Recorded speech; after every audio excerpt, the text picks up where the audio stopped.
اسلام په دین کې دوه شیان دي، علم به هم زده کوي، دین به هم زده کوي.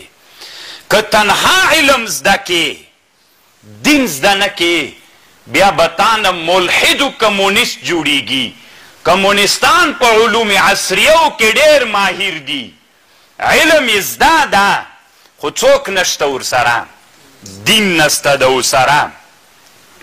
د افغانستان ټولنه دین یې زده ده، علم یې نه ده زده، بیا هم ناکام دي، حکومت کې بل چاته محتاج دي،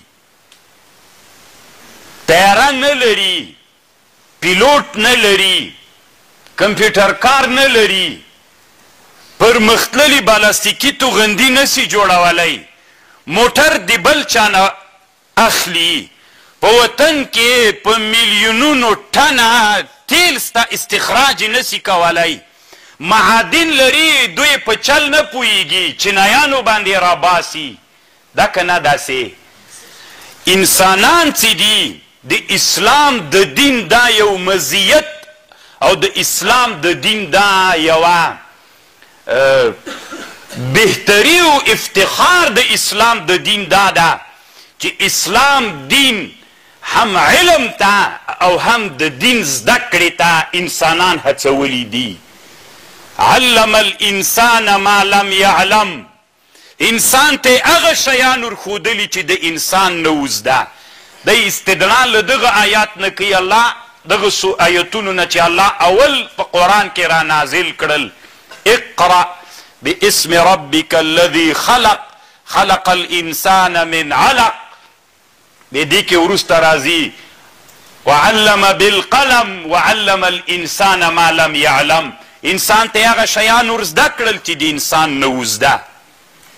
دوه شیه سول، یو دین ده یو علم ده. دا داسې مثال لري، دین به هم زده کوې، که تنها دین دې زده که علم دې زده نه که دا ټولنه هم ناکامه ده.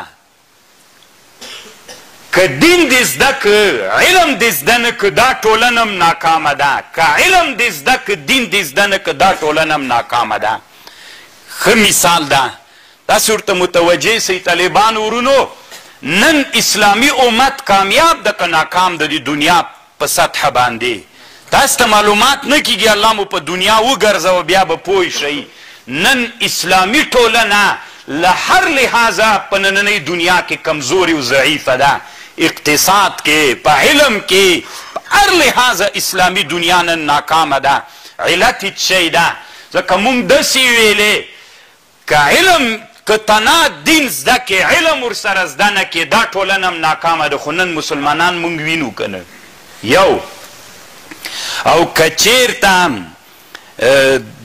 هغه زده کې علم زده کې دین زده نه کې دا ټولنه هم ناکامه ده. لکه مثلا کمونیستانو ملحدین یا د اوسني د دیموکراسۍ او د غرب زمن، هغوی علومو کې ډېر مخته تللي، اما څوک نسته ورسره، دین نسته د ورسره. اسلام و قرآن چې الله راولیږه د دې مقصد دا ده چې مونږ هم دین زده کو او هم څوک زده کو، علم زده کو. مونږ چې نن مدرسو کې زده کوو څوک زده کوو؟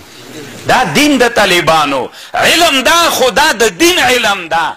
او دس داسې کیږي، زکات داسې ورکول کیږي، حج داسې کیږي، هدایه کې بیعه داسې کیږي، شرع داسې کیږي، مزاربت داسې کیږي، مزارعت داسې کیږي. دا خو ټول مونږ دین زده کوو. مونږ څوک پرېښودلی د مدرسه کې علم مو پرېښی. نن فیزیک زده مو نه ده، نن مو کیمیا زده نه ده، نن مو بیولوژي زده نه ده، نن مو علم یا حروف د هیروغلیفي باندې نه پوهیږو. نن د تاریخ میدان مونږ کې معطل پاتې ده، تاریخ باندې څېړنې نه کوو، د تاریخ په معنا پوهیږو نه چې تاریخ څه معنا لري. د تاریخ زده کړه د څه دپاره؟